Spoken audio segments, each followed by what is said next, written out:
Episode 4, coming up, the whole world turns on its head. Yeah, go put the gun down. It's a dark episode. It's a frightening episode. It makes everybody a bit more dangerous because everybody's got secrets. Beautiful Welsh vowel. This is like a... They've got no idea what is living in their cellar.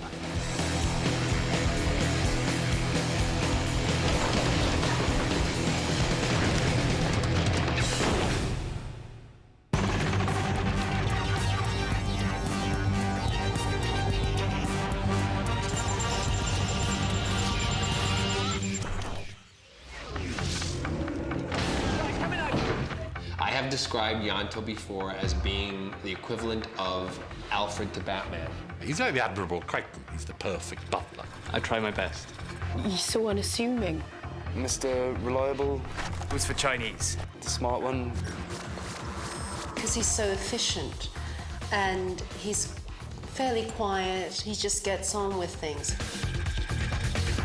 He's got a great sense of humour, but it's very passive, splot. I believe estate agents pronounce it splo. He doesn't push himself forward in the front of a scene. He's been faithful. He does his job. They can rely on him. Everyone takes him for granted. We've got the glamorous bit. Ianto's got the... He's the janitor. That's why everybody looks at him. The guy who's the janitor.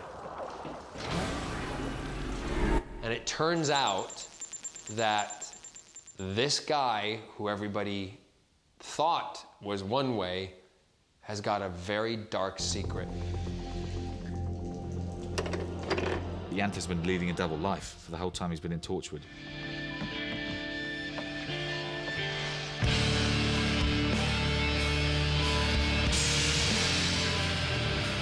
Ianto's actions were not excusable at all. He brought a cyber girl, a cyber person into what is our safety zone, and you know, that's bringing an infection.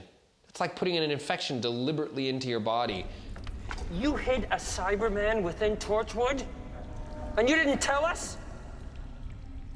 What else are you keeping from us? The rest of us are just completely in shock that this has happened and that he was capable of doing this. Lisa, please. I brought you here to heal you. So we could be together. It's a big betrayal, what he's done, but he does it for love.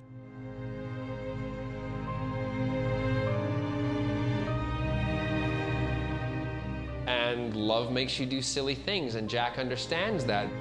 That final image of him in the hub, it's a beautiful piece of writing. I think the story is so well told that you cannot doubt that final image of Jack and Gwen up there looking at him here, and he's tidying the rubbish. He's gone back to his normal life with an absolute tragedy written underneath him, and it's lovely. That's a Torchwood team member. The first dinner I had with Russell when he was saying, come and do Torchwood, he and Julie had approached me, and he just said it's, you know, he gave me the brief of the show, gave a little description, and then just towards the end he said, oh, and there's a cyber girl in the basement. Yeah, there's a cyber girl back. This is stalker genius, isn't it? Oh, unbelievable. She looks incredible. There was a story begging to be told. The fact that the Cybermen in Doctor Who had invaded this world and were converting people means that's dying for a story to follow the consequences of that cruise. There's genuinely a story there. There's a very long history of sexy, pneumatic, hydraulic women, strangely, in science fiction, and we actually wanted to tap into that and to give a Cyberman version of that, which is just irresistible. There's also bare flesh. Amazing. Perhaps 55% augmentation. With great iconic imagery of that woman trapped in half a Cyberman suit. Brilliant. Maybe 60-40. It's fascinating. The Cybergirl is meant to have been pulled from the wreckage of the Torchwood Institute in London, where she was only half built. So she's still half human, half Cyberman. So we just thought, well, beneath all the Cyberman armor was effectively the chassis. So we tried to come up with a look that felt like it was the inner workings. What would happen if you took all that plating off a Cyberman and found the person beneath. How many times in your career do you get to wear something as amazing as this? Whoever you are, I don't mean you any harm. But come any closer, I'll shoot. It was so important for this episode that the Cybergirl, A, looked amazing, but also looked threatening and looked scary and looked formidable, but still looked sexy and looked great. There are a lot of men on the team who are absolutely determined to make that Cyberwoman costume as sexy as possible. I've got no idea what they mean. I'm the one sitting there going, couldn't you do with a nice little bikini bottom in case she gets too cold in this environment? So apparently it's very, very sexy. Cybergirl is scary. We didn't have to do much acting, and she was chasing us around the hub. She was scary. Oh, I think Cybergirl will be the most iconic monster and villain of the entire series.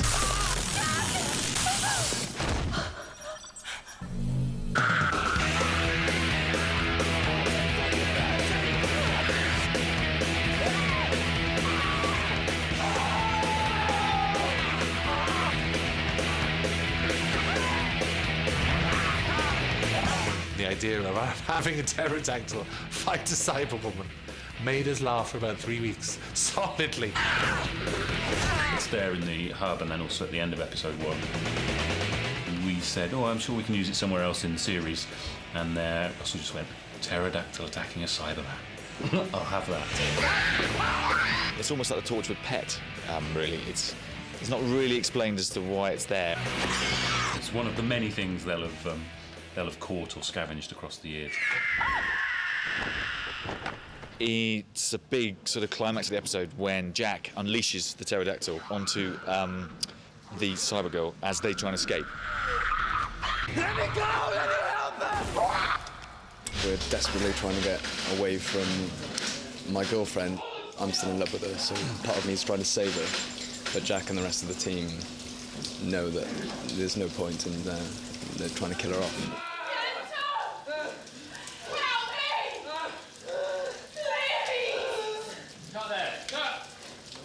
This was difficult because it was an actual 3D moving beast which Caroline had to interact with, and so actually have a fight with and get hit by, and so it was quite interesting for the stunt coordinator to choreograph a fight with something that wasn't there.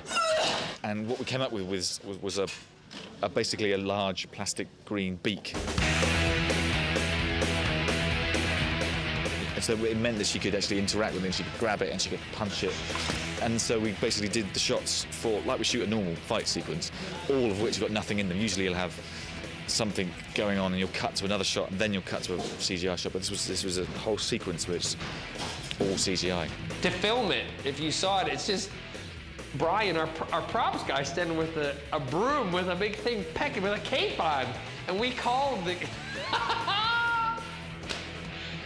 We've called the pterodactyl Mfanwe. While the pterodactyl fight is taking place, our heroes are escaping. Basically, the only way we can do that is to get our actors on a series of pedestals and sort of put them in the air, and then we crane up and past them, which gives the impression that they're moving up and down, when in fact they're not. It's a completely CGI sequence, so it's very exciting. Small Worlds is about something that is so beautiful, so nice, so warm, so happy, that turns and becomes so evil and so bad.